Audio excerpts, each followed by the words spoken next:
Let's imagine for just a moment that you were born in Europe in the year 1347. It's not a good year to be born. It's not a good year to do anything really. But say you were clever, say you liked books, say you had a gift for remembering things, especially things like prayers, herbs, or the shape of someone's spleen. Eventually, someone in your town says, "You're a smart one. You should be a doctor." Now you should have run, but you didn't. Back then, being a doctor wasn't like being a doctor today. You didn't get a clean coat and a stethoscope. You didn't go to medical school unless you were rich. You didn't even get to touch people all that much. Medicine, you see, was more about guessing what God wanted and hoping not to be burned at the stake for getting it wrong. If you were lucky or cursed, you might study at a university. You'd spend years learning Latin, reading Galen and Hippocrates, and memorizing things written by men who had never once seen a plague sore. You would not under any circumstances learn about germs. Germs would not be discovered for another 300 years.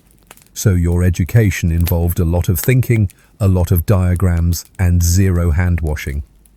Once you had your degree parchment in hand and ego inflated, you returned to your town.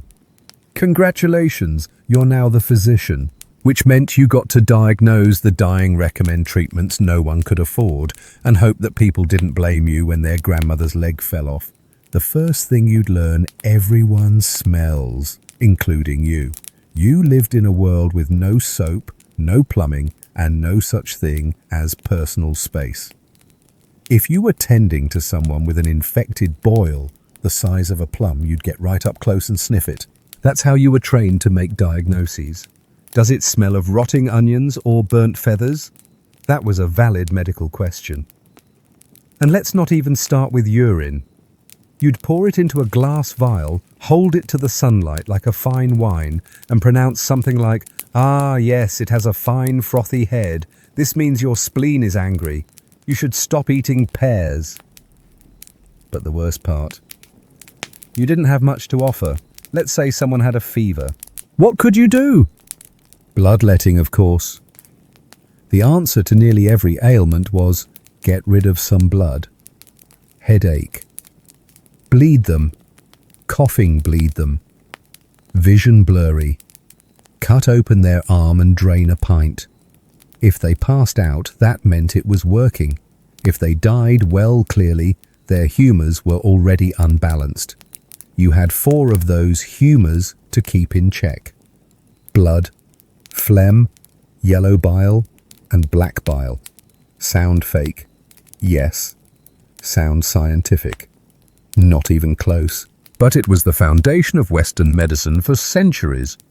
You, the noble doctor, were a balancer of bodily slime. And if someone had the plague, you did what every good physician did. You put on a long robe, a leather mask shaped like a bird's beak, stuffed it with flowers, and hoped no one noticed you were just as scared as everyone else. The beak didn't protect you, by the way. It just made you look spooky while you ran away from dying people. Your day as a medieval doctor began early. The rooster crowed, someone banged a pot, and outside your window a man was already shouting about his neighbour being possessed. You sat up on your straw mattress, scratched the flea bites on your ankle, and wondered which bodily fluid you'd be analysing before breakfast. There was no office. You had no clinic. You were the clinic. People came to your door at all hours, often carrying loved ones in carts, blankets, or simply dragging them by the arms. A man with an earache. A woman who hadn't slept in 4 days. A child with a rash that looked like it might be plotting its own religion. And they all wanted help. Your first patient of the day might be a nobleman complaining of melancholy, which could mean anything from depression to indigestion to demonic possession. You examined his tongue. Too red. Bad sign. You checked his pulse. Rapid. Another bad sign. You held up a flask of his urine to the window and stared at it like a priest reading omens. Then, as expected, you prescribed leeches. The leeches lived in a little jar you kept in a cold corner of the room.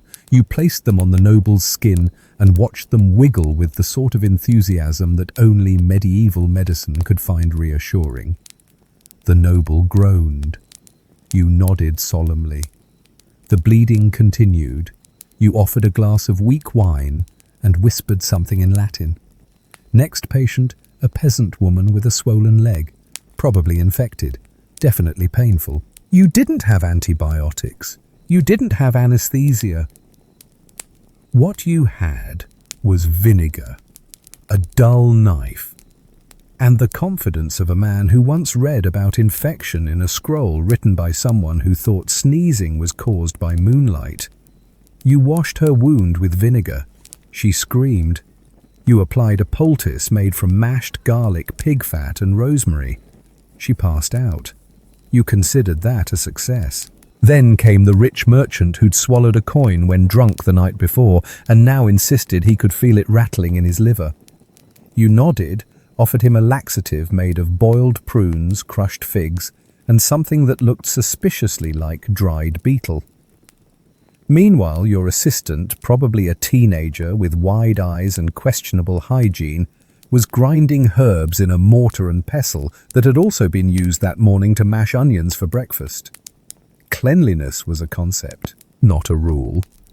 Later that afternoon, someone brought in a corpse and asked if you could bring him back. You declined politely. Then the priest arrived and reminded you that God and only God could heal. You nodded. But you also reminded the priest that when his nephew had boils, he came to you in the middle of the night with a sack of chickens and no witnesses. Because that was the thing everyone claimed to trust in God first. But when their bowels stopped moving for 3 days, they came to you. Still, you weren't exactly popular. If someone got better, it was divine mercy. If they died, it was your fault. Some thought you were a miracle worker.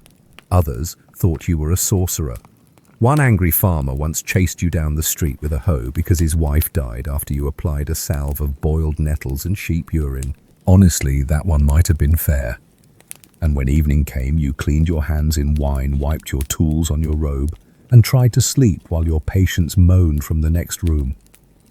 It was a long day. Tomorrow would be longer. The plague hadn't even arrived yet. There's something they never mention in those history books, full of paintings of noble physicians standing over fainting maidens. It stank. Being a doctor in the Middle Ages meant being surrounded constantly by the smells of death, pus, sweat, old meat rotting teeth and herbal remedies that had been soaking in goat's milk since last Tuesday. Every room you walked into had a new odour. Most were awful. A few were indescribable. 1 or 2 may have been sentient. People didn't bathe often. That wasn't your fault. But it did make examining them a challenge. You had to lean in to sniff a wound and try not to vomit in your own beard. Some doctors tied dried herbs under their noses. Others chewed cloves or garlic. Some just gave up and stopped breathing through their nose altogether. But the patients brought their own perfumes. There was the man who rubbed himself with fish oil to ward off demons. The woman who bathed in ale to treat skin rashes. The child covered in honey to trap the evil spirits. Your job was to nod, not ask too many questions, and try to touch only what was absolutely necessary. One particularly popular belief was that bad smells caused illness. This wasn't entirely wrong. Miasma theory was the best guess anyone had without microscopes. So doctors lit fires of herbs and resins in sick rooms to chase away the corrupt air. Sometimes they burned sulfur, which made everything smell like rotten eggs. This was supposed to be helpful. Some also carried posies, small bundles of flowers, and waved them around patients' faces to protect the brain from corrupted vapors. It didn't cure anything, but it did make you feel productive while standing in a room full of plague boils and despair. And then there was the smoke. Doctors believed smoke was protective. It could cleanse the air, scare off spirits, and stir the blood. If you had a cough, you might be told to breathe smoke from burning thyme or goat hair. If you had headaches, you might be advised to light a small fire under your bed. If your headaches didn't go away well, you were obviously sinning too much. One recorded treatment for chest pain involved trapping a live pigeon under the patient's armpit. The belief was that the bird would absorb the illness. When the pigeon died, that meant the cure had worked. For the pigeon, less so. And let's not forget the salves. Oh, the salves. Sticky pastes made from lard, crushed beetles, moss ashes, butter ground bones, mouldy bread, and occasionally human bodily fluids. Yes, sometimes your prescription was mix warm goat's milk with the bile of a fat man. Apply to rash twice daily. And yes, that's from an actual text. Did any of it work? Sometimes. Miraculously. Accidentally. Perhaps mouldy bread helped because it contained primitive penicillin, but most of the time the best your treatments could do was keep people from panicking at least until the swelling got worse. And what did you get for your trouble blame? Suspicion. Maybe a chicken if someone was feeling generous. But mostly, you got the smell. It followed you. In your clothes, your beard, your hands. You could rub yourself with rosemary and lemon balm and still smell like boiled intestines at a funeral. And yet somehow you kept going, because you were the doctor, the healer, the man who knows things. Even if the things you knew included exactly how many leeches it took to pass out from blood loss. It's 8, probably. Being a medieval doctor meant being a man of learning, or at least pretending very hard. You read books. Many books. Latin ones. Dusty ones. Books written centuries earlier by Greeks and Romans who had frankly guessed most of their theories while watching people die from diarrhea. If it was written by Galen, you believed it. Even if Galen had never actually dissected a human body because doing that was illegal, he worked on pigs. So naturally, you used what Galen learned from pigs to treat people. The church didn't like human dissection. It was considered sacrilegious, cutting open a dead body that was interfering with God's property. So you guessed a lot. Where was the spleen? Somewhere near the left, maybe. What did it do? Balanced black bile, of course. That was obvious. Did the liver make blood? Yes, everyone knew that. It was common sense or common nonsense. Sometimes you'd attend an anatomy lecture if your university was progressive. But you didn't do the cutting. A barber surgeon did that. You stood at a distance and listened while the professor, reading from a book, explained what the body should look like, even if the body in front of you was clearly doing something else. If the text said the heart had 3 chambers, and you were looking at one with 4, clearly the corpse was wrong. But let's say you were ambitious. You wanted more knowledge. You sought out rare texts, letters, or heaven help you local wisdom. You'd visit apothecaries, midwives, even executioners. Yes, some of the best medical supplies came from the scaffold. There was a belief that blood from the freshly executed could heal epilepsy. So you might find yourself standing awkwardly next to a man with an axe waiting with a bowl, hoping the crowd wasn't watching too closely. Some believed that human fat cured joint pain. That mummies, yes, real Egyptian mummies, could be ground into powder and swallowed to cure stomach problems. That touching a man who had been struck by lightning would pass healing power through your bones. If a patient was especially unlucky, you might treat them with animal parts. Dried frog lungs, burnt porcupine, a mouse skull tied around the neck with a red string. Don't laugh. People survived. Sometimes. It was hard to tell if your recipe worked or if the disease just gave up. There was also astrology. Yes, your medical calendar told you when it was safe to cut someone open based on the position of Mars. Mercury in retrograde, don't bleed the patient. Moon in Taurus, don't pull teeth. You didn't want to mess with the stars. They were in charge of everything from back pain to constipation. And through it all, your most powerful tool wasn't your hands or your tools or even your dubious leech collection. It was your authority. You were the doctor. You spoke Latin. You quoted Aristotle. You used words like flux and imbalance of choler and humoral disharmony. Your confidence was the only thing standing between you and a mob of frightened villagers with torches. You had to sound like you knew what you were doing, even when you very much did not. Because the truth was, medicine wasn't about curing. It was about not dying first, about appearing wise, about surviving long enough to be remembered as someone who tried. And trying in the 14th century often meant praying bleeding and pretending crushed beetles could cure the plague. It was only a matter of time before the plague arrived. The year was 1348, or maybe 1349. It didn't matter, really. Time blurred when entire towns were dying. One day you were prescribing nettle tea for a cough. The next you were watching whole neighborhoods turn silent doors, barred windows dark, the smell of death hanging like fog. As a doctor you were supposed to help. But this was something else. It started with a lump, a small tender swelling under the armpit or groin. Then came the fever. Then the black patches on the skin. Then the coughing deep wet red. Then death, fast, sometimes in a day, sometimes in hours. You couldn't keep up.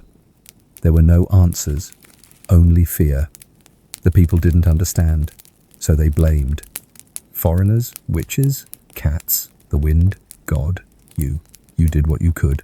You went from house to house, covered in robes soaked with vinegar, holding bundles of rosemary and sage close to your nose. The smell helped barely. It didn't block out the rot or the screams or the silence that came after. And then there was the beak. Yes, that famous beaked mask, the one people today put on at Halloween and call Plague Doctor. Back then, it wasn't a joke. It was all you had. The mask was stuffed with herbs, lavender, mint, cloves, myrrh, anything that might overpower the stench of rotting flesh. You believed the beak could filter the air, keep the disease out. It didn't, but it gave you a barrier, a kind of courage. You looked terrifying. That was the point. People saw you and stepped back. Even the dying. You weren't a man anymore.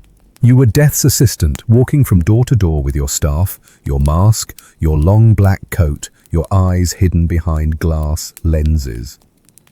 Inside the homes, it was worse. Bodies stacked, children crying, priests whispering last rites to skeletons who didn't know they were already dead. No one begged you to save them anymore. They only asked, how long, or is it too late? It always was. Your treatments were useless. You applied leeches, burned herbs, bled the sick, bathed their buboes in vinegar. Some people survived, most didn't. You couldn't even bury the bodies fast enough. Some cities banned funerals. Cart after cart rolled through the streets piled with corpses dumped into pits. You heard the bells at all hours, and the worst part, you were scared too. Doctors died, quickly, constantly. You knew it. You saw the signs in yourself. The night sweats, the cough, the bruise that wouldn't fade. You told yourself it was nothing. You told others it was an imbalance. You whispered prayers and slept in your clothes in case you didn't wake up. And yet, you kept going. Why? Because you were all they had. The monks were dying. The nobles were hiding. The king had fled.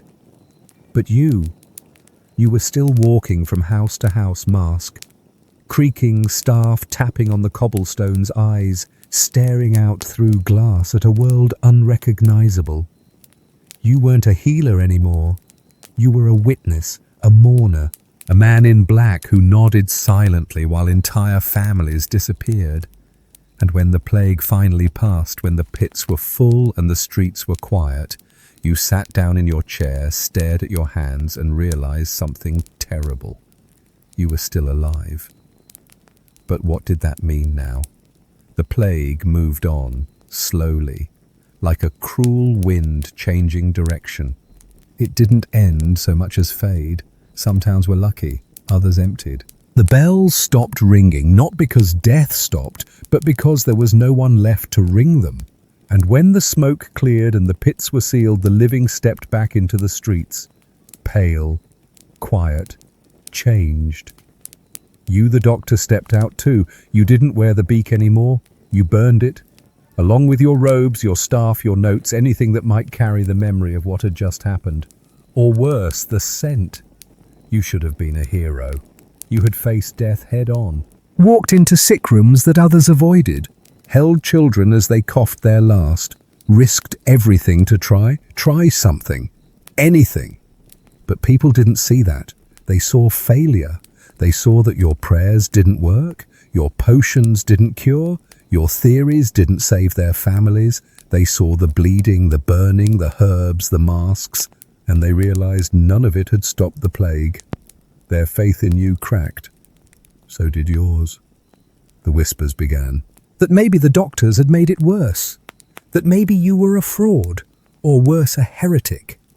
Some believed the plague had been sent by God because of your meddling. Others thought the rich doctors had found a way to protect themselves and left the poor to die. Some even laughed. It hurt more than the coughing, because they didn't laugh when you were covered in boils. They laughed now when you were too broken to respond. And when the universities reopened, they didn't revise the textbooks. They didn't rewrite the rules. They went back to Galen, back to Aristotle, as if none of it had happened, as if a third of Europe hadn't just rotted in front of your eyes. No lessons learned, no new tools, just more theories, more scrolls, more bloodletting. You began to wonder if medicine was even real. Maybe all you were was a prop, a costume that gave people hope, a beard and a robe and a vocabulary of Latin words that made dying feel less random. You saw it in the young ones, the new physicians. Bright eyes, sharp tongues, quoting the same old nonsense. You watched them prescribe crushed emeralds and owl fat, and you didn't even have the energy to argue. Let them learn. You'd done your part. Now your hands trembled, your hair thinned. You found yourself staring at walls longer than usual. Not from trauma, no, from silence. After the plague, the world was too quiet. And inside that silence, you heard the truth echo. You had no idea what you were doing. You never did. And yet you'd been called doctor, wise man, healer. You remembered their names, the ones you couldn't save. You still smelled the vinegar, still dreamed of rats.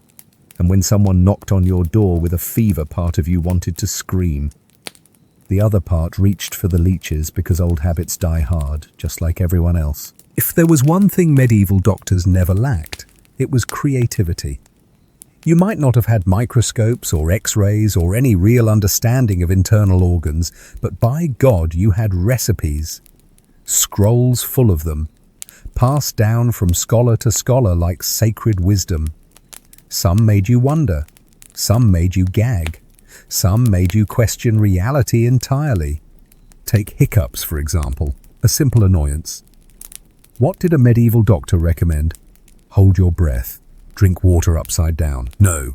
You were told to rub warm goat fat on your chest while chanting a prayer to St. Bibiana. And if that didn't work, touch the tail of a live eel, gently. For nosebleeds, you were advised to place a piece of raw liver on your forehead, or stuff dried spider webs up your nostrils, or, and I quote, insert a key into the back of your neck and twist slightly. It's unclear whether twist slightly referred to the key or your expectations of survival. Toothaches were treated with smoke from burning hen feathers, or with clove oil, or if you were rich with powdered emeralds mixed with wine, because who needs money when you have pain? But that's just scratching the surface. Let's talk frog therapy. A very real treatment for throat infections involved catching a frog, ideally a fat one, placing it in the patient's mouth alive and waiting until the frog stopped croaking. This meant apparently that the frog had absorbed the inflammation. You then threw the frog into a river whispering, "Take the illness with you." Did it work? Absolutely not. Did people do it anyway all the time? Another popular cure for insomnia was placing a pig's bladder full of warm milk under your pillow. If that failed, you might sleep with a piece of parchment inscribed with sacred symbols tucked into your sock, or under your tongue, or both. And then there was the urine obsession. Doctors loved urine. They loved it. They would examine its color, clarity, smell, taste, yes, taste, and even its position in the vial. Entire books were written about urine. You had diagrams, charts, philosophical discussions. One treatise claimed that urine which sings in the vial must not be trusted. To be clear, if your pee made noise, you were in serious metaphysical trouble. Now we mustn't forget the role of demons. Yes, some diseases were caused by invisible imps. A stomachache could be bad oysters. Could also be Beelzebub playing checkers in your colon. So how did you treat it? Burn sage under the bed. Chant the psalms backward. Smear donkey dung on the soles of the feet, because the devil flees bad smells. If the condition worsened, the donkey dung could be upgraded to human feces applied to the chest in thick layers. This, we must admit, did chase many things away, including family members. Even love wasn't safe. Feeling heartbroken. A doctor might prescribe crushed viper hearts boiled with mint rose petals and vinegar to soothe the soul. Still not over your ex? Try wearing a rabbit's foot soaked in holy oil, or just drink wine that had been blessed by a virgin under a full moon. If that didn't help, well, maybe you deserve to suffer. And in case you're wondering, these remedies weren't made up by random villagers. These were real entries from real medical texts, often written by people with titles like Master of Physic or Royal Healer to the court of Naples. They wore robes. They spoke Latin. They were respected, which only proves one thing: confidence beats competence every time. Good evening, dear listener, and welcome to another soothing journey through history. Tonight, we're setting sail with the Vikings in the year 985, joining the legendary Eric the Red as he leads his band of Norse settlers to the icy, uncharted shores of Greenland. Imagine being a modern soul, suddenly thrust into the life of a Viking, braving the bone-chilling cold to carve out a new home in this unforgiving wilderness. We'll follow our rugged but slightly overwhelmed hero as he battles frost, hunger, and the perils of the Arctic wild, all while trying to prove himself among these fierce Norse warriors. If you're ready to trade your modern comforts for a peek into this frosty Viking saga, settle in, dim the lights, and perhaps turn on a fan for that soft hum. If you enjoy this journey, do give a like, subscribe, and whisper in the comments where you're tuning in from. Now, let's don our furs, clutch our axes, and drift into the past, carefully, lest we freeze in the Arctic chill. 'Tis a bitter morning in 985, and you're Bjorn, a modern soul who's found himself among Eric the Red's band of Vikings, sailing across the treacherous North Atlantic to the mysterious land of Greenland. You're standing at the prow of a creaking longship, the carved dragon head at its bow glaring fiercely into the icy mist, its wooden scales etched with ancient knotwork patterns, a symbol of Odin's protection for this perilous journey. The ship's single sail, a pale yellow square adorned with a black raven, flaps wildly in the howling wind. Whoosh! Its cross-hatched lines showing the strain of the storm.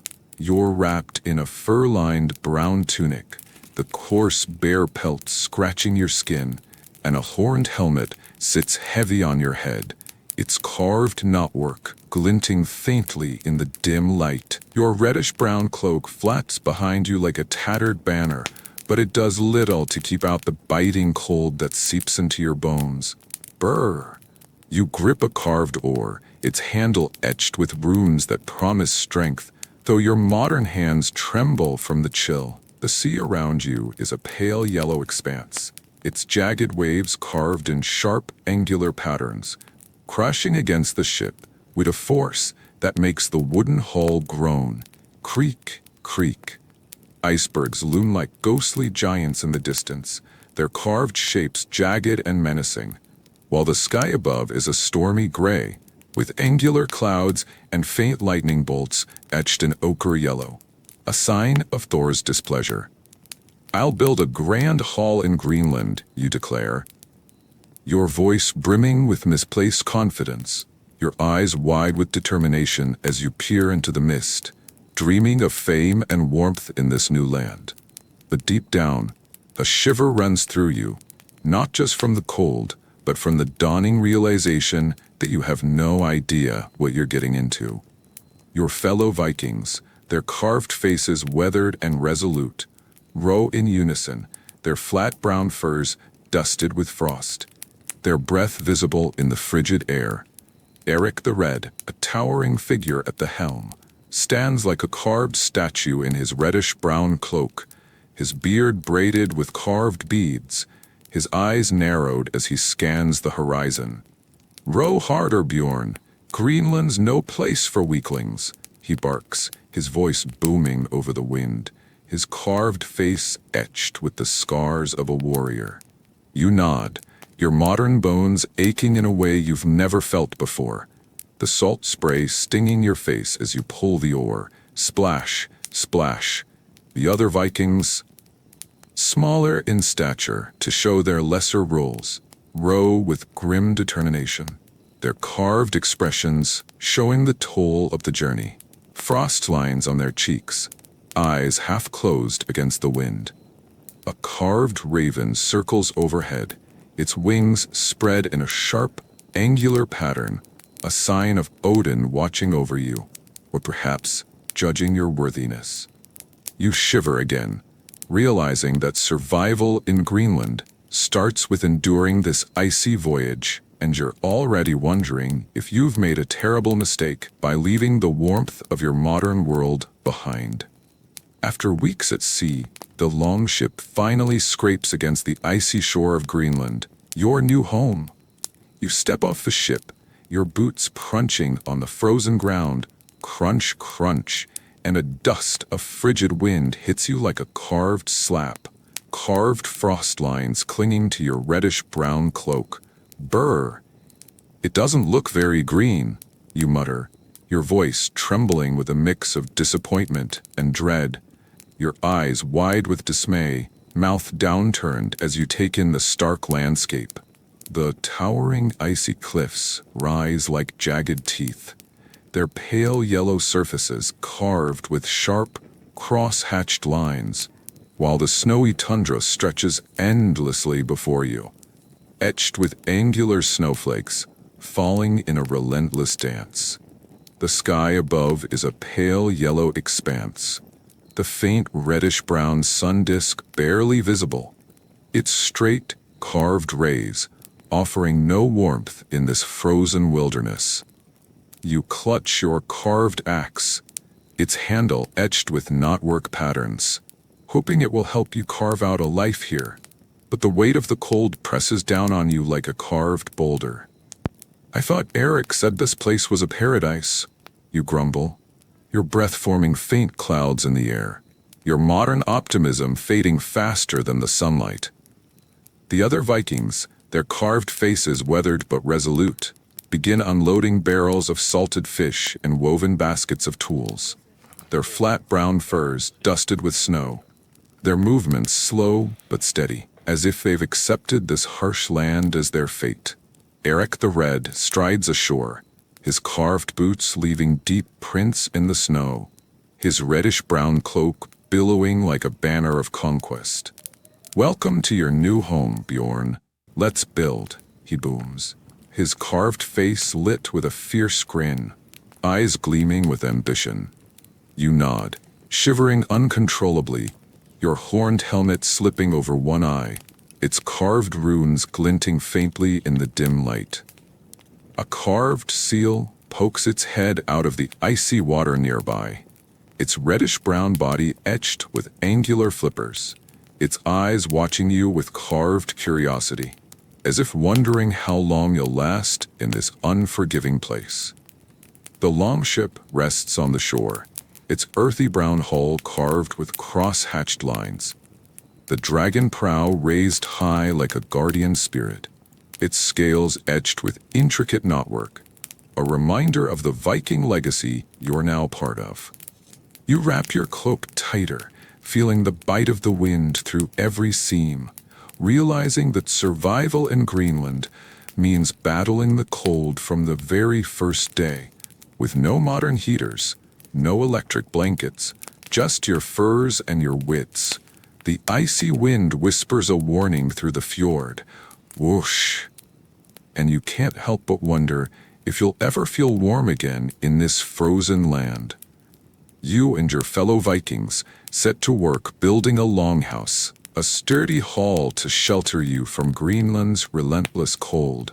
A necessity if you're to survive the brutal winters. I'd seen houses on TV. This can't be that hard, you say, your voice tinged with a mix of hope and uncertainty, your eyes wide with determination as you pile up carved logs and stones, each beam etched with knotwork patterns to honor the gods. The other Vikings, their carved faces focused, work with a rhythm born of years at sea and in the wild, chopping logs with carved axes, hammering stones with carved stone hammers, their flat brown furs dusted with snow, their breath visible in the frigid air. Huff, huff.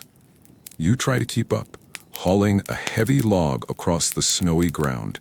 Drag, drag. Its carved surface rough against your blistered hands, but your modern muscles ache with every step, unused to this grueling labor. You help lay the foundation, a rectangle of stones carved with cross-hatched lines, and then pile sod and grass atop the wooden frame for a roof, the reddish-brown grass packed tight to keep out the wind. It's coming together, you cheer, stepping back to admire your work, your carved cloak flapping in the icy breeze, a faint smile tugging at your lips.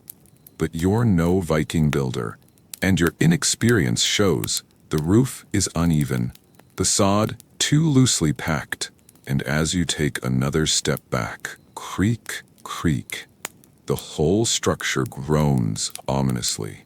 Before you can react, the roof collapses with a carved crash, carved grass and dirt raining down on you in jagged lines, burying you in a pile of rubble, your eyes wide, mouth open in frustration as you shout, "I just wanted a house."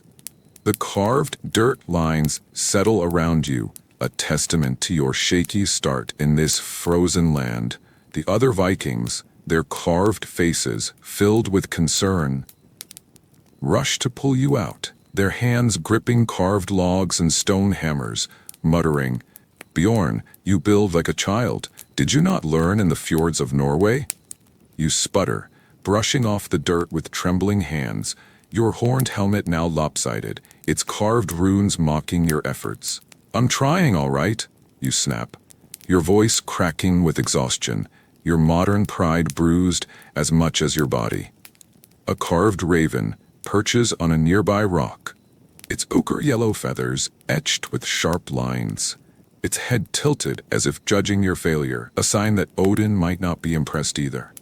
The snowy hills in the background, their carved snowflakes falling in angular patterns, seem to loom closer, a reminder of the cold that waits to claim you if you can't build a proper shelter. Survival in Greenland means mastering the art of building a longhouse to withstand the Arctic chill. But with scarce timber in this treeless land and your modern lack of skills, your shaky longhouse is more of a hazard than a haven. You resolve to try again, but the icy wind, whoosh, cuts through your furs like a carved blade, whispering a warning. Every mistake here could cost you your life. With the longhouse still a work in progress, its charred remains a grim reminder of your last attempt. You need food to survive the coming winter, and there are no farms in Greenland to provide it. The Vikings rely on hunting and fishing, so you grab your carved spear, its handle etched with knotwork patterns to honor Thor, and head to the icy shore to hunt seals, a staple of their diet in this barren land. "I've seen this on TV. How hard can it be?" you mutter, your voice a mix of hope and trepidation, your eyes wide with determination. As you trudge through the snow, crunch, crunch, your reddish-brown cloak flapping in the frigid wind, your horned helmet casting a faint shadow on the jagged ice patches beneath your feet. You spot a seal lounging on the ice, its earthy brown body carved with sleek, angular lines, its flippers etched with sharp curves, its round eyes glinting with a hint of mischief as it basks in the faint sunlight of the reddish-brown sun disk above. Its rays carved in straight lines but offering little warmth. You creep closer, your carved spear raised, your breath shallow, as you whisper, "This is my chance for a feast." But the ice is slicker than you expected, polished by the Arctic wind, and as you lunge forward, whoosh, your foot slips on a carved ice patch. Slip, carved lines beneath your feet, showing the skid. You flail, your eyes wide, mouth open in panic, shouting, "No, no, no!" As your carved spear flies through the air, its knotwork etchings catching the light as it lands uselessly in the snow. Thud. You slide across the ice, your carved cloak trailing behind like a banner of failure, and crash into a snowbank with a carved thump. Your horned helmet flying off and landing upside down with a carved clunk. The seal, its carved eyes now etched with mockery, lets out a carved bark, a sharp, angular sound, and slips into the icy water with a carved splash, its flippers leaving faint ripples in the carved wave patterns of the frozen sea. You groan, sitting up in the snow, your carved face a picture of defeat, your eyes half closed, mouth downturned as you mutter, "I'm never eating again." The other Vikings, their carved faces filled with concern, watch from a rocky outcrop in the distance, their flat brown furs blending with the earthy brown stone, their carved spears resting on their shoulders. "Bjorn, you hunt like a child. Did you not learn in the fjords?" One calls, his voice tinged with exasperation, his carved beard fluttering in the wind. A carved seabird, its ochre-yellow wings spread in a sharp, angular pattern, soars above, its cry echoing over the fjord, a reminder of the wild you've yet to conquer. Survival in Greenland means mastering the hunt, but with your modern clumsiness, you're more likely to catch a cold than a seal, and the gnawing hunger in your belly grows stronger with each failed attempt. Night falls, and the temperature plunges to a bone-chilling low, the carved frost lines creeping over your reddish-brown cloak like a spider's web. Brr! You huddle by the fire in the longhouse, its carved wooden walls etched with knotwork patterns that tell tales of Odin and Thor, but the grass roof above, carved in reddish-brown and dusted with carved snowflakes, does little to keep out the cold. The fire, its angular flames carved in reddish-brown, crackles weakly. Crackle, crackle, offering a faint glow but not nearly enough warmth to thaw your frozen bones. You shiver uncontrollably, your eyes wide with misery, mouth downturned in a grimace, as carved icicles hang from your beard, a testament to the Arctic chill that seeps through every crack in the longhouse. "I'd give anything for a heater," you mutter, your voice trembling, your modern bones aching in a way you've never felt before, the cold gripping you like a carved bear's paw. The other Vikings, their carved faces etched with frost lines, huddle close, their flat brown furs pulled tight around their shoulders, their breath visible in the frigid air. Huff, huff. "This is Greenland's welcome, Bjorn," one says, his voice weary, his carved eyes half closed against the cold, his beard dusted with carved snow. "Only the strong survive the frost." You nod, your horned helmet slipping over one eye, its carved runes glinting faintly in the firelight, a reminder of the gods you must appease to endure this land. The faint reddish-brown moon disk in the sky, its carved rays barely piercing the carved clouds shaped like ravens, offers no warmth, only a cold, distant light that bathes the snowy hills in an eerie glow. A carved wolf howls in the distance. Howl, its carved howl lines echoing through the night, a haunting reminder of the dangers that lurk beyond the longhouse walls. Survival in Greenland means battling the cold every day, with no modern comforts to ease the chill. Your furs, your fire, and your will are all you have. You wrap your cloak tighter, feeling the bite of the wind through every seam, vowing to endure, but the icy night whispers a challenge through the fjord. Whoosh!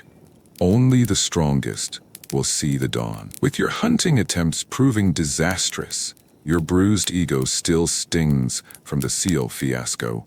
You turn to fishing in the fjord, hoping to catch something to fill the settlement's dwindling stores. The fjord must be full of fish, you say, your voice a mix of desperation and hope as you trudge to the icy shore. Crunch, crunch, your carved spear in hand, its handle etched with rune symbols to honor Njord, the god of the sea.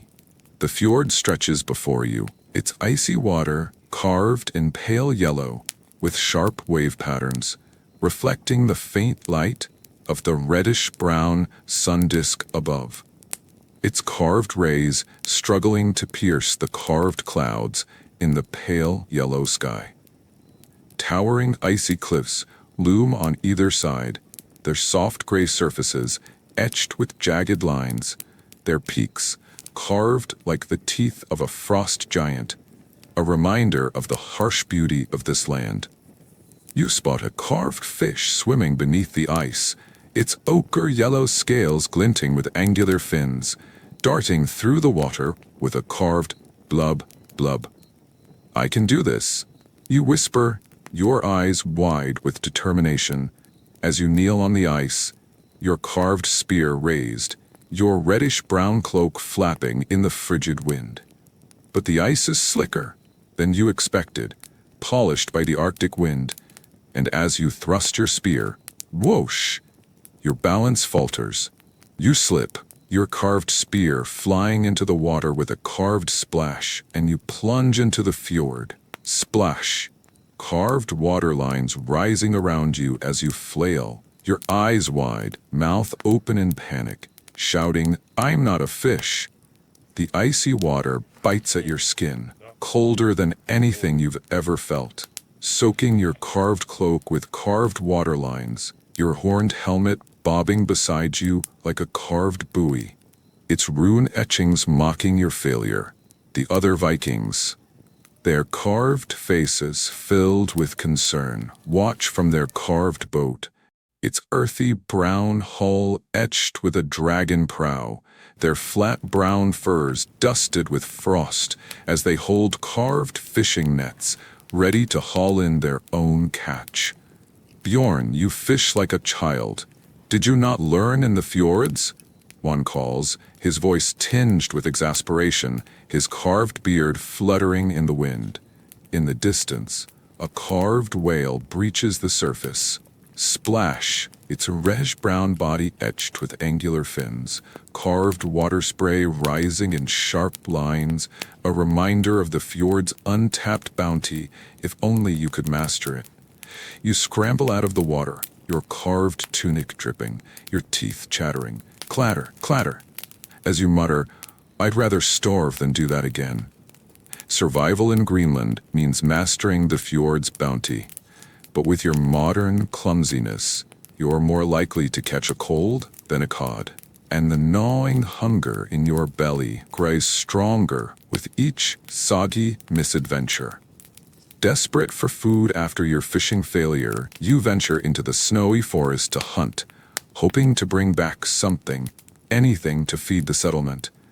"I'll prove I'm a real Viking," you declare, your voice a mix of defiance and desperation, As you grip your carved spear, its handle etched with knotwork patterns to honor Freyr, the god of fertility and harvest, you trudge through the deep snow, crunch, crunch, your carved boots sinking with every step, your reddish-brown cloak flapping in the icy wind, your horned helmet casting a faint shadow on the gnarled trees around you, their carved branches etched with cross-hatched lines, dusted with carved snowflakes that fall in angular patterns from the pale yellow sky above, where a faint reddish-brown moon disk casts carved rays through carved clouds shaped like ravens, a sign that Odin might be watching. You spot tracks in the snow, carved paw prints leading deeper into the forest, and your heart races with hope. A hare, maybe a deer. You whisper, your eyes wide with anticipation, as you follow the trail, your carved spear raised, your breath shallow in the frigid air. Huff, huff. But as you round a carved tree, a carved wolf emerges from the shadows. Its reddish-brown fur bristling with angular lines, its sharp teeth glinting like carved daggers, its eyes etched with a predatory glare. Ground. You freeze, your carved cloak catching on a branch. Snap, your eyes wide, mouth open in terror, as the wolf lunges, its carved growl lines echoing through the forest. A haunting sound that sends a chill down your spine. Colder than the Arctic wind, you turn and run, run, run. Carved run lines beneath your feet as you dodge between trees, your carved spear clattering to the ground, your modern instincts no match for this primal predator. The wolf chases you, its carved paws kicking up carved snowflakes, its angular body a blur of reddish-brown motion, gaining on you with every step. You shout, "I'm not dinner!" Your voice cracking with fear as you stumble over a carved root, thud, and scramble up a carved tree, its branches etched with sharp lines, your carved cloak tearing as you climb. Rip. The other Vikings, their carved faces filled with concern, rush to your aid, their flat brown furs dusted with snow, their carved spears and shields, etched with knotwork patterns, raised as they drive the wolf away. Glagi, glagi. A carved owl perches on a branch above, its ochre-yellow feathers etched with sharp lines, its head tilted as if judging your cowardice, a sign that the gods might not be impressed with your bravery. Survival in Greenland means facing deadly wildlife. But with your modern lack of skills, you're more prey than hunter, and the forest's dangers leave you shaken, clinging to the tree for dear life. Back at the settlement, the rebuilt longhouse stands as a fragile sanctuary against the Arctic cold. Its carved wooden walls etched with knotwork patterns to honor the gods, its grass roof packed tight to keep out the wind, yet the chill still seeps through every crack. You're desperate to stay warm after your forest ordeal, your modern bones aching for the heat of a modern radiator. So you decide to stoke the fire, crackle, crackle. More wood, more heat, you say, your voice a mix of determination and desperation, your eyes wide with hope as you pile on logs, their carved surfaces etched with sharp lines into the hearth. The carved flames in reddish-brown, flickering weakly at first. You sit back, rubbing your hands, dreaming of the cozy fires of your modern home, the faint warmth teasing your frozen fingers. Ugh, but you're no Viking firemaster, and your modern impatience gets the better of you. You add more logs, too many, too fast, and the fire grows wild, the carved flames leaping higher. Whoosh, their sharp, angular lines licking at the carved grass roof above. That's better, you cheer, your carved cloak pulled tight around you, a faint smile tugging at your lips. But the flames catch the dry grass, and within moments the roof erupts in carved flames. Crackle, carved crackle lines, rising as the fire spreads, the reddish-brown grass roof blazing like a beacon in the Arctic night. You leap to your feet, your eyes wide, mouth open in panic, shouting, "I just want it to be warm." As you run out of the longhouse, the carved flames leaping behind you in sharp, angular bursts. Your carved axe with knotwork etchings slipping from your hand and clattering to the ground. Thud. The faint reddish-brown moon disk in the sky, its carved rays piercing the carved clouds shaped like ravens, casts an eerie glow on the burning longhouse, a grim reminder of your mistake. The other Vikings, their carved faces filled with alarm, rush to douse the flames, their flat brown furs dusted with snow as they throw carved buckets of water. Splash, splash, carved splash lines rising in pale yellow as they battle the blaze. "Bjorn, you fool, you'll burn us all," one shouts, his carved beard fluttering in the wind, his eyes narrowed with frustration.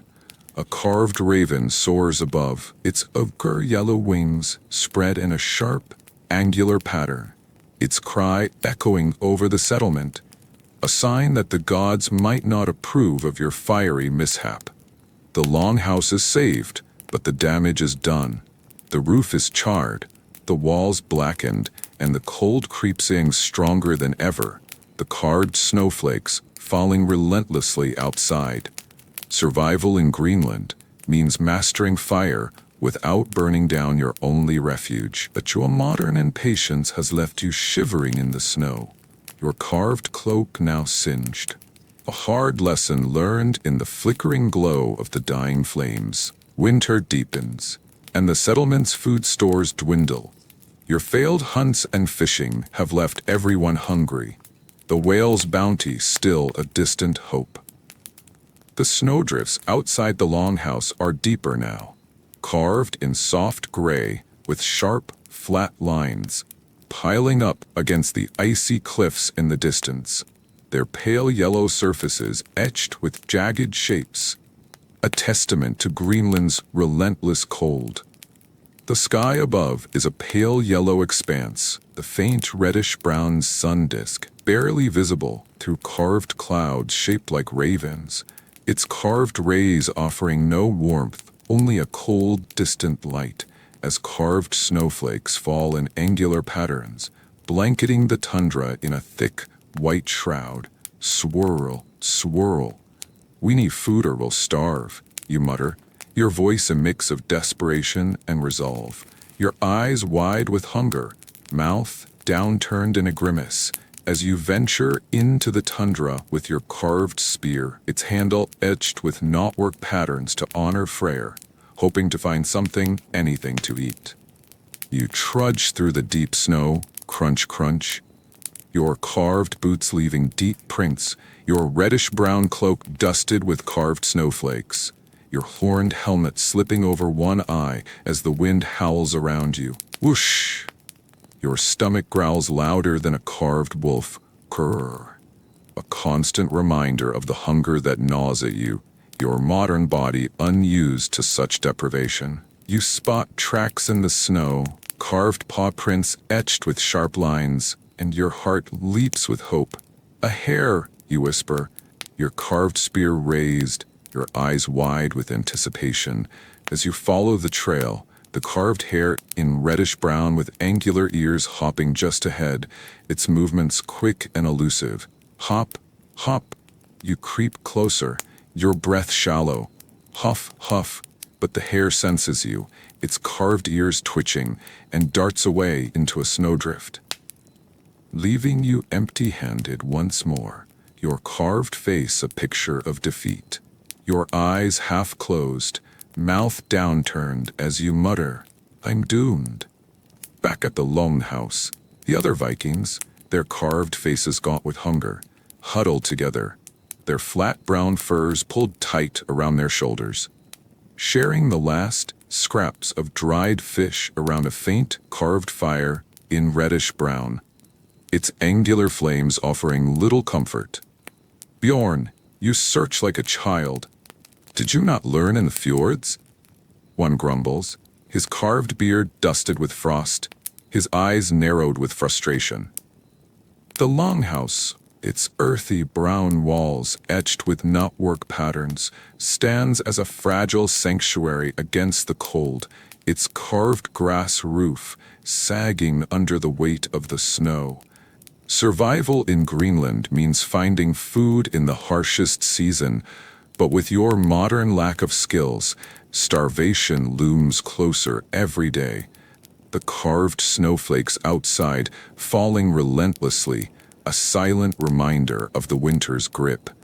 You resolve to keep searching, clinging to the faint hope of spring. But the hunger in your belly and the fear in your heart grow stronger with each passing day.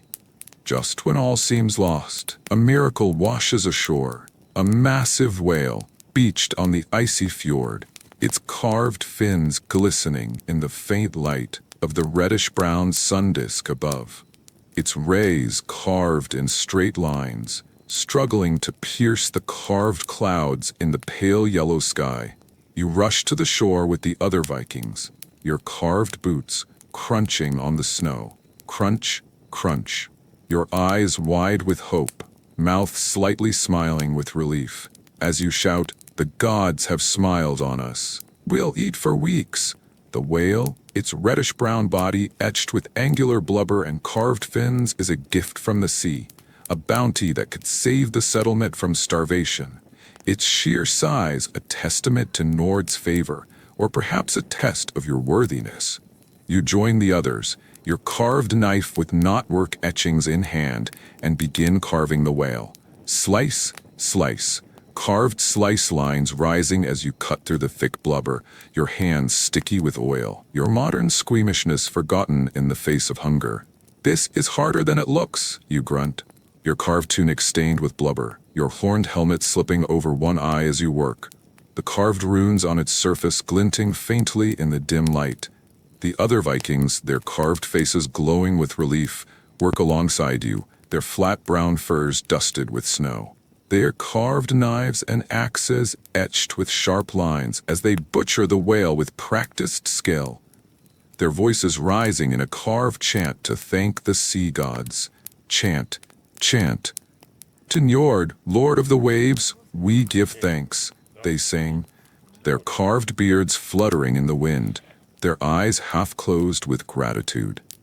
A carved boat rests on the shore nearby, its earthy brown hull etched with a dragon prow, a reminder of the journey that brought you here. While a carved seal in ochre yellow watches from the icy water, its angular flippers etched with sharp lines, its eyes glinting with curiosity, or perhaps jealousy, at the feast you've claimed. The icy cliffs in the background, their soft gray surfaces carved with jagged lines, loom over the fjord, a silent witness to your triumph. Survival in Greenland means seizing these rare gifts from the sea, and this whale might just see you through the winter, its blubber providing not just food, but oil for lamps and warmth. You smile, your carved face glowing with a newfound sense of purpose, realizing that even in this harsh land, there are moments of hope, if you're willing to endure long enough to find them. With the whale's bounty stored, slabs of blubber and meat packed in carved barrels, oil set aside for lamps, you sit by the fire in the rebuilt longhouse, a carved cup of mead in your hand, the warmth finally seeping into your frozen bones.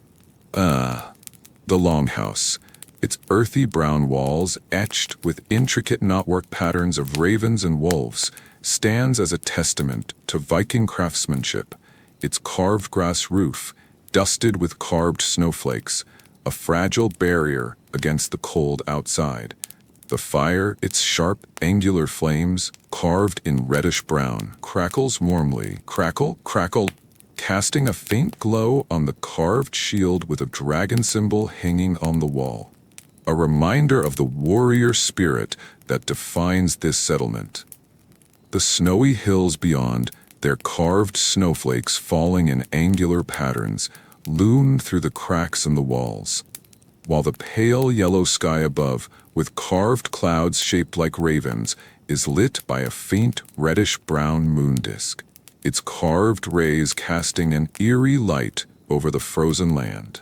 You take a sip of mead, the carved cup etched with knotwork patterns to honor Freya, the goddess of love and fertility, and reflect on your journey. Your eyes wide with a mix of exhaustion and pride, a slight smile tugging at your lips. I've survived, somehow, you muse. Your voice soft, the warmth of the fire soothing your aching body, your carved cloak dusted with carved snowflakes that melt in the heat. The day's been a grueling saga, the icy voyage across the North Atlantic, the shaky longhouse that nearly crushed you, the failed hunts that left you bruised, the wolf that nearly ate you, the fire that nearly burned your shelter to the ground. But you've endured, thanks to the whale's bounty, the strength of your fellow Vikings, and a newfound resilience you didn't know you had. The other Vikings, their carved faces softened by the firelight, sit around the hearth, their flat brown furs pulled close, their carved drooping horns raised in a toast to survival. To Bjorn, who finally stopped burning things, one jests, his carved beard fluttering as he laughs, his eyes half closed with mirth, the frost lines on his face melting in the warmth. You chuckle, your carved face glowing with a sense of belonging, realizing that survival in Greenland isn't just about enduring the cold. It's about the Viking spirit, the resilience, camaraderie, and unyielding will to carve out a life in this frozen frontier. You've learned to adapt, to hunt, to build, and to hope, finding a new strength within yourself, even as the carved snowflakes outside continue to fall. A silent reminder of the challenges yet to come. The night deepens, and you settle onto a fur bed in the longhouse. The carved bear pelt beneath you, a rough but welcome comfort after the day's trials. You pull your reddish-brown cloak over you, its carved surface dusted with carved snowflakes that melt in the lingering warmth of the fire, and place your horned helmet beside you, its carved runes glinting faintly in the dim light, a symbol of the Viking you're becoming. The longhouse, its earthy brown walls, etched with knotwork patterns of ravens and wolves, hums with the quiet snores of your fellow Vikings, their flat brown furs rising and falling as they sleep on carved benches around the hearth. The carved fire, its angular flames in reddish brown, crackles softly. Crackle, crackle, casting a warm glow on the carved shield with a dragon symbol hanging on the wall, a reminder of the warrior spirit that has carried you through this day. You lie back, your eyes closing, a slight smile tugging at your lips, as carved ZZZ lines float above your head, drifting into a deep, dreamless sleep. ZZZ. The day's been a frozen odyssey, the icy voyage that chilled you to the bone, the shaky longhouse that nearly crushed you, the failed hunts and fishing that left you hungry, the wolf that nearly ate you, the fire that nearly burned your shelter to the ground.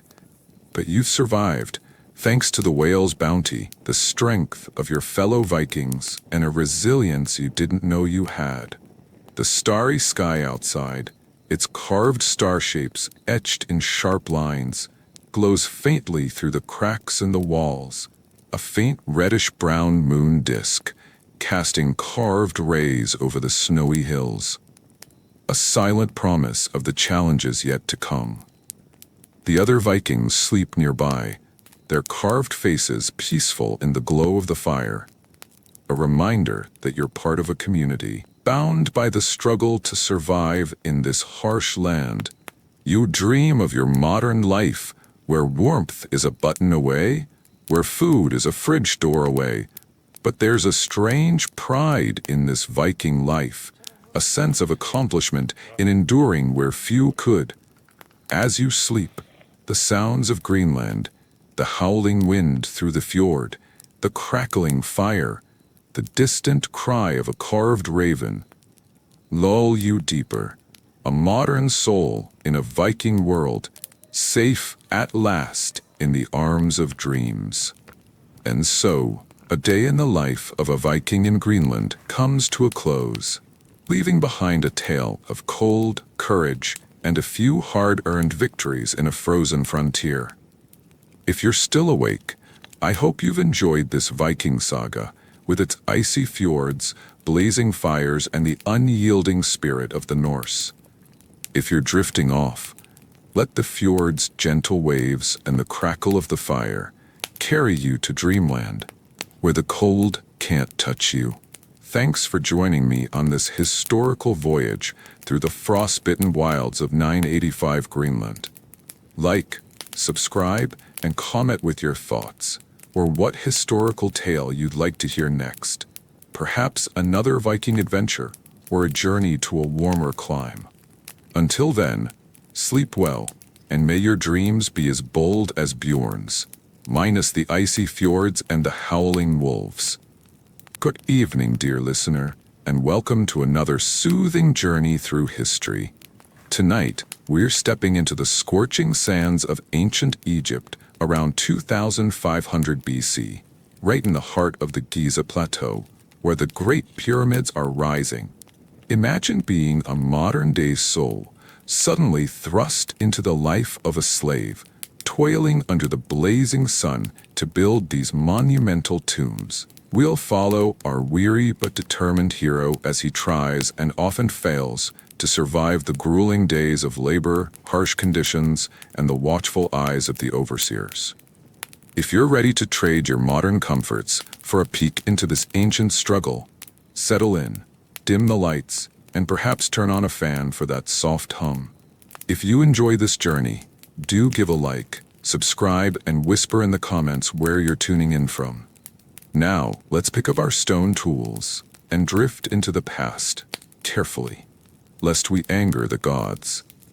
'Tis a blistering dawn in 2500 BC, and you're Keti, a modern soul suddenly thrust into the life of a slave in ancient Egypt, working on the Great Pyramid of Giza. You awaken on a bed of straw in a cramped mud brick hut, the air thick with dust and the distant chants of workers. I just wanted to see the pyramids, not build them, you mutter, your voice weary as you rub your aching back, your eyes wide with exhaustion as you tie on your simple white kilt, the only clothing you've got. You step outside, the sand burning your bare feet, sizzle, and join a line of slaves pulling massive stone blocks toward the pyramid. The overseer, a stern figure in a reddish-brown kilt, his carved necklace glinting in the sun, cracks his whip, snap, and barks. Faster, you lazy dogs. The pharaoh's tomb waits for no one. You grip the ropes, pulling with all your might, your body aching, realizing that survival here means back-breaking labor under the watchful eyes of the gods. And the overseer's whip. The sun climbs higher, and you're hauling a massive limestone block, your hands blistered, your back screaming in pain. This stone weighs more than my entire house, you groan, your eyes wide, mouth open in exhaustion, as you pull the ropes alongside a carved ox, its reddish-brown hide glistening with sweat. The pyramid looms ahead, its carved triangular shape growing with each block. But the work is endless. Day after day, you drag stones under the blazing sun. With no modern tools to ease the burden, the overseer cracks his whip again. Snap, and you stumble, nearly dropping the rope. Faster, or you'll feel the lash, he shouts, his carved face stern, eyes narrowed. You mutter under your breath. I'd trade my smartphone for a break right now. But there's no rest for a slave in ancient Egypt. Survival means enduring this grueling labor, day in and day out, with no hope of escape. Only the promise of a meager meal at dusk keeps you going. At dusk, the work finally stops, and you collapse in the shade of a mud brick hut, your body aching from head to toe. Time to eat, you sigh, your eyes wide with hope as you join the other slaves around a small fire. But the meal is far from a feast, a piece of coarse bread and a handful of dried dates, handed out by a gruff overseer. You take a bite of the bread, only to crunch on sand. Crunch, your eyes widening, mouth downturning in disappointment as you spit out the grit. This bread is more sand than flour. You groan, realizing that in ancient Egypt, even the food is a challenge. The other slaves, their carved faces weary, nod in agreement, sharing their own sandy bites. It's better than nothing, one mutters, but you're not so sure. Your modern stomach isn't used to this. Survival here means eating whatever you're given, no matter how gritty, because there's no alternative. You chew slowly, dreaming of a burger. But in 2500 BC, you're lucky to have bread at all. The next day, the sun rises hotter than ever, a blazing reddish-brown disk in the sky, scorching the Giza Plateau. You're back to hauling stones, your skin burning, your throat parched. Sizzle. I'd give anything for a bottle of water, you mutter, your eyes wide, mouth open in pain, as you wipe sweat with a trembling hand, the carved beads of sweat glistening in the sun. But there's no bottled water in ancient Egypt, just a shared clay jar of Nile water, warm and muddy. Passed around every few hours, the overseer shows no mercy, his carved whip cracking, snap, as he shouts, "Work, or the gods will curse you." You pull harder, but the heat is unbearable, and you're dizzy, your modern body unaccustomed to this relentless sun. Other slaves, their carved faces etched with exhaustion, work on, their bodies hardened by years of labor. But you're struggling to survive each scorching day, realizing that heat exhaustion is a constant threat in this ancient world. You're slowing down, your arms trembling as you pull a stone block, and the overseer notices. "You there, faster," he barks, his carved face stern, eyes narrowed, as he raises his whip. You try to speed up, but exhaustion takes over, and you stumble. Thud. The block shifts, and the overseer's patience snaps. Snap. The whip lashes across your back, a carved snap line marking the strike, and you cry out, your eyes wide, mouth open in terror. "I'm trying, I swear." The other slaves, their carved faces filled with fear, keep working, heads down. They know better than to protest. You realize that in ancient Egypt, slaves have no rights, no voice. Disobedience, even accidental, means punishment. Survival here means enduring the overseer's wrath, no matter how unfair, because there's no escape from this life of servitude. You grit your teeth, pulling harder, vowing to be more careful. But the sting of the whip lingers as a painful reminder of your place. After another grueling day, you sit around the fire with the other slaves, your body aching, but your spirit lifted by a small act of kindness. "Here, take some," you say, your eyes wide, mouth slightly smiling, as you break your sandy bread in half, sharing it with a fellow slave named Amun. He nods gratefully, his carved face mirroring your hope, and you both eat in silence. The carved fire, glowing between you, casting warmth on your weary bones. In this harsh world, survival isn't just about enduring labor. It's about the bonds you form with others who share your struggle. The slaves around you, their carved faces softened by the firelight, begin to hum a quiet chant, a song to honor the gods and lift their spirits.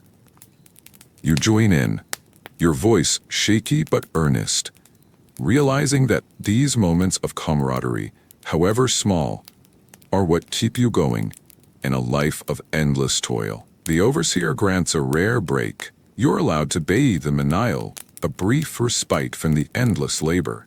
You wade into the cool water, the carved wave patterns lapping at your legs, and wash your face, your eyes wide, mouth slightly smiling with relief as the grime of the day washes away. Splash! This is the best day I've had in weeks. You sigh, savoring the moment. The Nile's gift, a small mercy in a harsh life. Other slaves, their carved faces mirroring your relief. Bathe nearby, their laughter echoing softly across the water. But in the distance, a carved crocodile lurks, its reddish-brown scales glinting ominously. Gulp! You freeze, realizing that even this moment of peace comes with danger. Survival in ancient Egypt means seizing these rare respites, but always staying vigilant. The Nile may give life, but it can also take it away. A sandstorm sweeps across the Giza Plateau, the carved swirling lines of reddish-brown sand blinding you as you struggle to pull a stone block. Whoosh!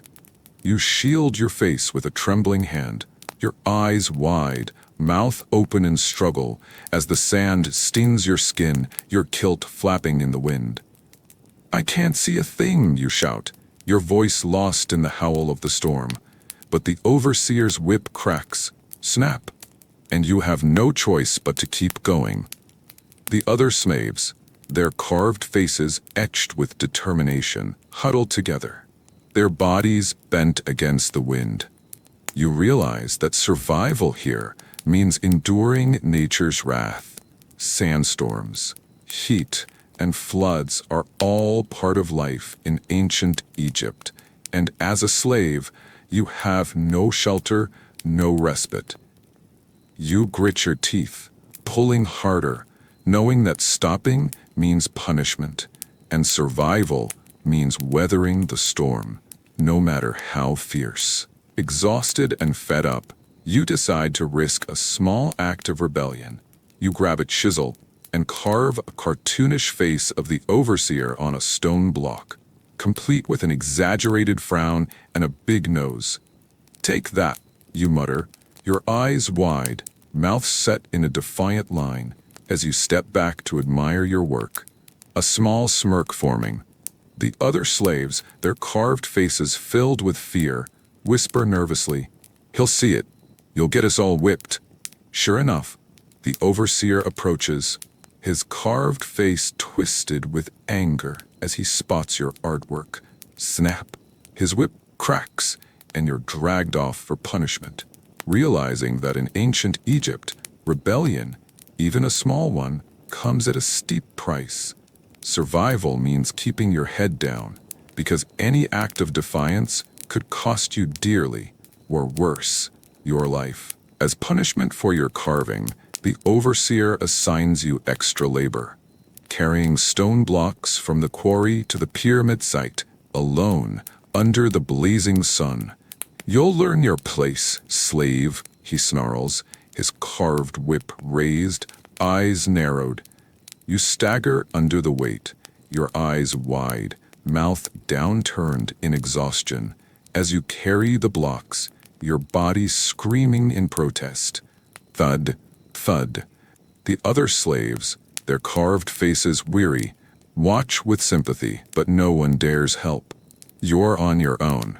Survival in ancient Egypt means enduring these punishments, no matter how harsh, because disobedience isn't tolerated. You realize that as a slave, your life is at the mercy of the overseer's whims, and your modern ideas of fairness have no place here. You vow to keep your head down from now on, focusing on survival, one heavy stone at a time. The festival of Osiris arrives, a rare day of celebration. And the overseer grants the slaves a day of rest to honor the god of the afterlife.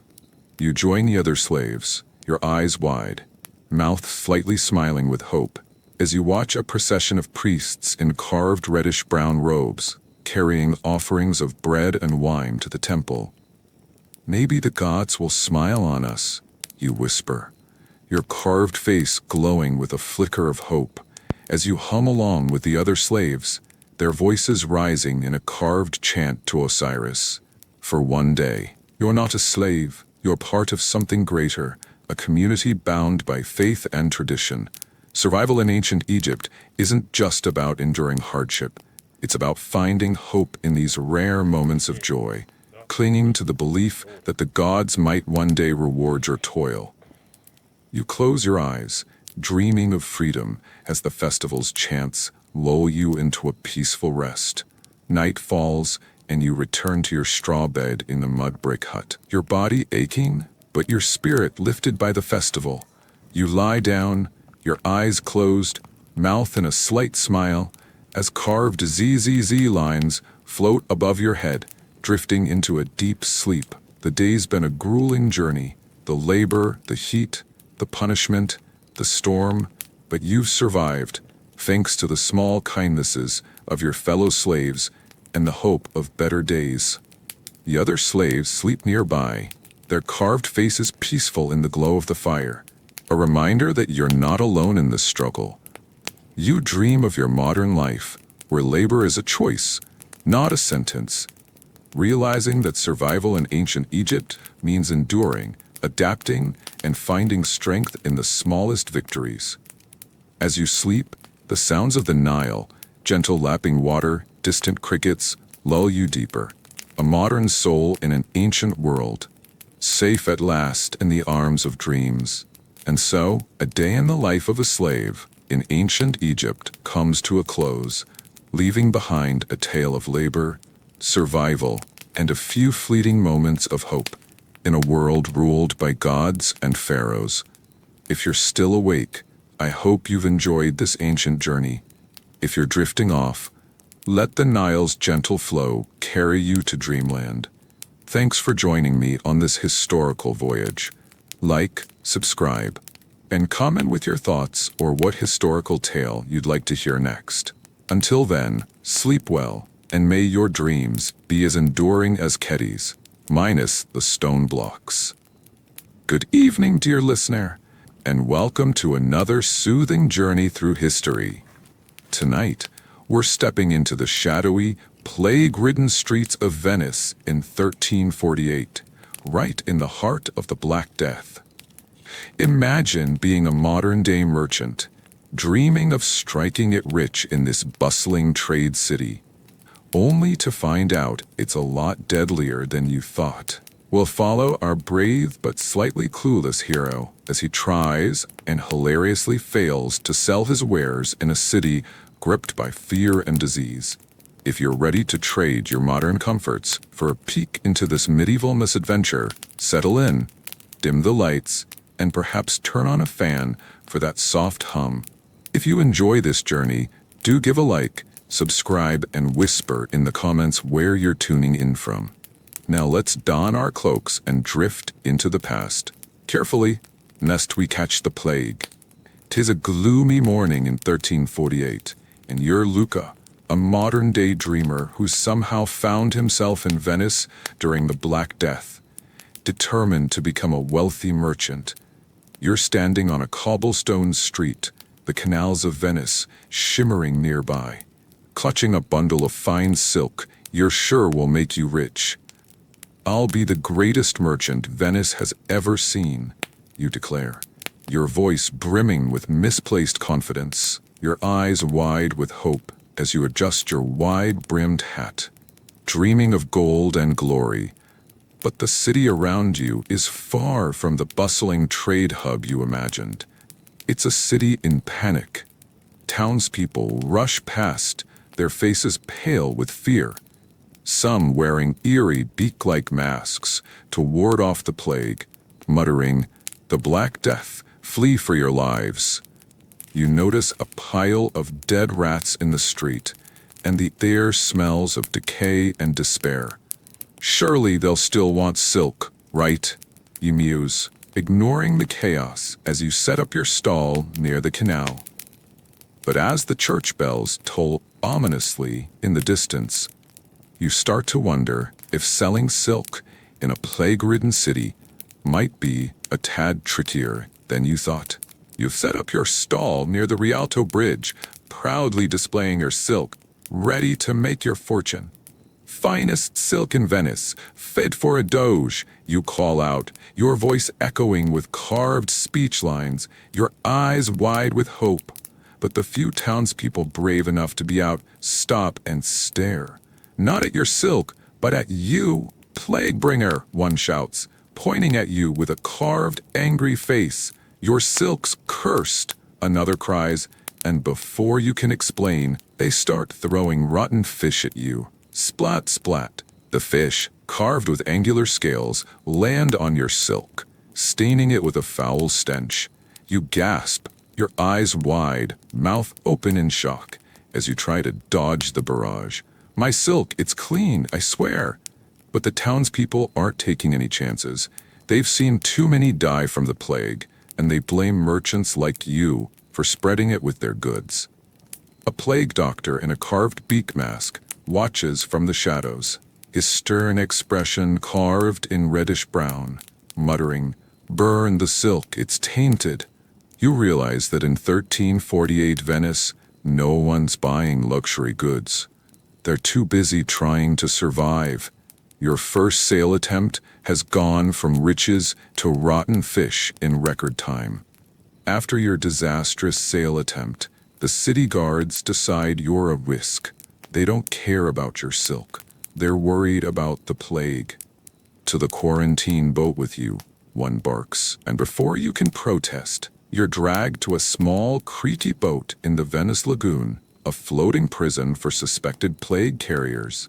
I'm a merchant, not a plague spreader, you cry, your eyes wide, mouth downturned in frustration, as you're shoved onto the boat with a few other unlucky souls. The boat is a nightmare. Carved rats scurry across the deck. The air smells of rot, and the guards on shore watch with stern faces, their carved spears glinting in the sun. You're stuck here for 40 days. Venice's strict quarantine rules mean no one gets in or out until they're sure you're not infected. 40 days? You groan, realizing you can't sell silk from a quarantine boat, and your dreams of wealth are sinking faster than this leaky vessel. In 1348 Venice, trade takes a back seat to survival, and you're learning that the hard way. After 40 days, you're finally released from the quarantine boat. No plague symptoms, but also no sales. You return to Venice, determined to try again, clutching your now slightly rat-nibbled silk. Surely they'll buy now, you mutter, setting up your stall once more. But as you call out to passers-by, a plague doctor approaches, his carved beak mask casting an eerie shadow, a torch in his hand blazing with carved flames. "Burn the silk," he commands, his voice booming with carved speech lines, pointing at your goods with the torch. It brings the plague. You gasp, your eyes wide, mouth open in terror, as you stammer. But it's fine silk, not plague-ridden. The doctor doesn't care. Venice's authorities are burning anything that might carry the disease. And your silk is next on the list. You watch in horror as a pile of goods nearby burns, carved flames rising in reddish brown, realizing that in a city gripped by plague, your wares are more likely to be fuel for the fire than a source of profit. With your silk spared from the flames, barely, you head to the market, hoping to find buyers. But the once bustling Rialto market is a ghost town, empty stalls, shuttered shops, and a lone crow perched on a beam, its carved beak glinting ominously. "Where is everyone?" you mutter, your eyes half closed, mouth downturned in disappointment as you clutch your silk. The only merchant foolish enough to be here. The Black Death has decimated Venice. Half the city's population is dead or dying, and those who remain are too scared to leave their homes. Trade has ground to a halt. No one's buying silk when they're burning their own clothes to stop the plague. You sit on your stall, the silence broken only by the distant toll of church bells, realizing that in 1348, Being a merchant in Venice isn't just hard, it's impossible. Your dreams of wealth are as empty as the market around you. Desperate to sell something, you decide to try selling door to door. Surely someone wants silk, even in a plague. You knock on a door, calling out, "Fine silk for sale, perfect for, staying safe?" But the door flies open, and a group of townspeople glares at you, their carved faces twisted with anger. "He's a spy," one shouts, pointing at you with a carved pitchfork. "He's spreading the plague for the enemy," another cries, and before you can explain, they surround you, their pitchforks gleaming ominously. You stammer, your eyes wide, mouth open in panic. "I'm just a merchant. I don't even know what a spy is." But in 1348 Venice, paranoia runs rampant. Everyone's a suspect, especially outsiders like you. A Venetian guard steps forward, his carved spear pointed at your chest. "To the dungeon with you." You're dragged away, realizing that being a merchant in a city gripped by fear means you're more likely to be accused of treason than to make a sale. Your silk remains unsold, and your freedom is now at stake. Locked in a dank dungeon beneath the Doge's palace, you're starting to think your merchant dreams were a terrible idea. "I just wanted to sell silk," you mutter, your eyes wide, mouth downturned, as you sit on the cold stone floor, surrounded by carved rats. But as night falls, you spot a loose bar on the window, your chance to escape. You tie your cloak into a makeshift rope, climb up, and squeeze through the bars with a carved creak, your face lighting up with relief, eyes wide, mouth slightly smiling. You slide down to the canal below, but a guard spots you, his carved spear glinting as he shouts, "Stop, spy!" You run through the streets of Venice, dodging pitchforks and angry townspeople, realizing that being a merchant here isn't just unprofitable, it's downright dangerous. You finally escape on a stolen gondola, vowing to leave Venice behind. The Black Death has made trade impossible, and you're lucky to get out with your life, let alone your silk. As dusk settles over Venice, you sit on your stolen gondola, drifting down a quiet canal, your bundle of silk still unsold. The city is eerily silent, save for the distant toll of church bells and the faint cries of the dying. You reflect on your failed venture, your eyes half closed, mouth in a slight frown, as you realize why you couldn't be a merchant here. The Black Death has turned Venice into a city of fear, not trade. The plague has killed half the population, shut down markets, and made everyone suspicious of outsiders like you. You think of the townspeople, the plague doctors, the guards, all trying to survive in a world turned upside down. Your dreams of wealth seem trivial now, compared to the true cost of the plague. Lives lost, families torn apart, and a city on the brink of collapse. You've learned a hard lesson. In 1348 Venice, survival is the only currency that matters, and your silk is worth less than a loaf of bread. Night falls and you've decided to leave Venice behind, your gondola drifting out of the city toward the open sea. You lie back, your unsold silk as a makeshift pillow, too tired to care about your failed dreams. Carved ZZZ lines float above your head as you drift off. The day's been a parade of disasters: the panicked city, the rotten fish, the quarantine boat, the burning threats, the dungeon. But you've escaped with your life, and that's more than many in Venice can say. This city fades into the distance, its carved rooftops glowing faintly under the stars, a reminder of the world you couldn't conquer. You dream of your modern life, where plagues are a distant memory and silk isn't a death sentence, realizing you're not cut out for 1348 Venice. As you sleep, The gentle lapping of the canal water lulls you deeper, a modern misfit in a medieval world, safe at last in the arms of dreams. And so, a journey to Venice during the Black Death comes to a close, leaving behind a tale of trade, terror, and a few unsold silks in a city gripped by plague. If you're still awake, I hope you've enjoyed this medieval misadventure. If you're drifting off, let the canal's gentle waters carry you to dreamland.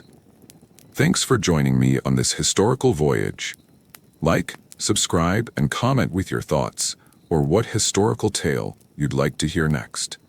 Until then, sleep well, and may your dreams be as adventurous as Luca's, minus the plague.